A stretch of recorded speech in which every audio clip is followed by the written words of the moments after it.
حضرت علی کو انہوں نے شہید کیا جو ان کے ساتھی تھے خوارج۔ جنگ صفین میں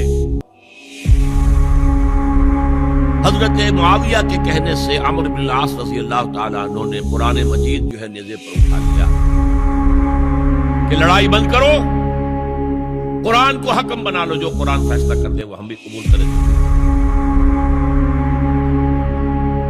حضرت علی کا خیال یہ تھا رضی اللہ تعالیٰ عنہ یہ چال ہے، اور انہوں نے روکا اپنے ساتھیوں کو، لیکن اکثر لوگوں نے کہا قرآن آ گیا، کیسے ہتھیار چلا۔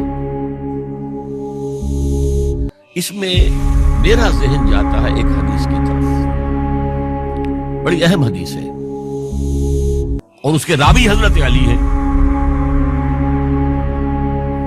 حضرت علی فرماتے ہیں کہ حضور نے فرمایا انہا ستکون فتنۃ، ان قریب ایک بہت بڑا فتنہ گنما ہوگا۔ حضرت علی فرماتے ہیں میں نے عرض کیا مل مخرج منہا یا رسول اللہ، اس سے نکلنے کا راستہ کون سا ہوگا؟ فرمایا کتاب اللہ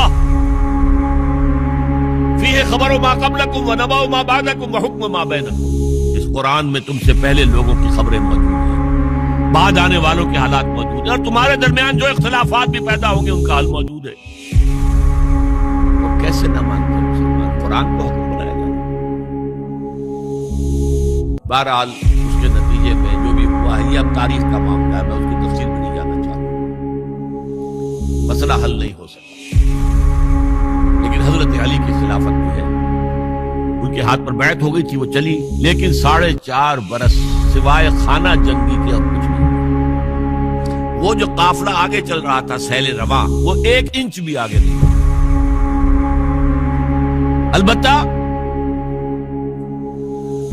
قیصر روم نے جب دیکھا یہ تو آپس میں لڑ رہے ہیں، اب موقع ہے میں حملہ کروں، چونکہ وہاں قریب ترین تو حضرت امیر معاویہ بیٹھے ہوئے تھے نا، شام میں، شام سے ملک تھا نا آگے ایسا۔ حضرت معاویہ نے خط لکھا، او رومی کتے،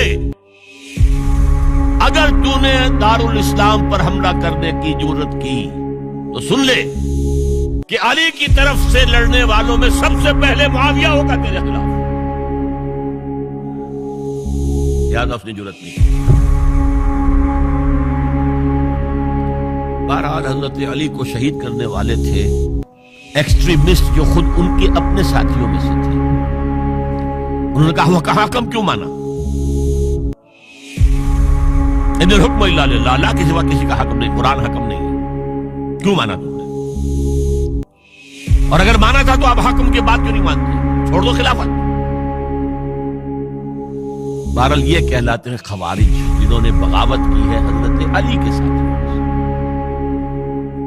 ان میں سے 3 نے بیٹھ کے طے کیا، یہ 3 جو در حقیقت بڑے شخص ہیں، یہ اس وقت امت جو ہے ان کی وجہ سے اس مشکل میں پڑی ہوئی، تینوں کو قتل کرو۔ فلاں دن صبح فجر کی نماز کے وقت ایک شخص وہاں جائے گا، ایک شخص وہاں جائے گا، ایک شخص وہاں جائے گا، اور فجر کی نماز میں قتل کرو۔ ابن ملجم آیا، حضرت علی پر وار کیا، وار کاری ثابت۔ باقی 2 حضرت معاویہ اور حضرت عمرو بن العاص، ان میں سے ایک تو اس روز فجر میں آئے نہیں کسی وجہ سے، اور دوسرے پر جو وار پڑا وہ اوچھا وار تھا، وہ بھاری وار نہیں تھا۔ حضرت علی شہید۔ اس کے بعد حضرت حسن کی خلافت ہوئی 6 مہینے۔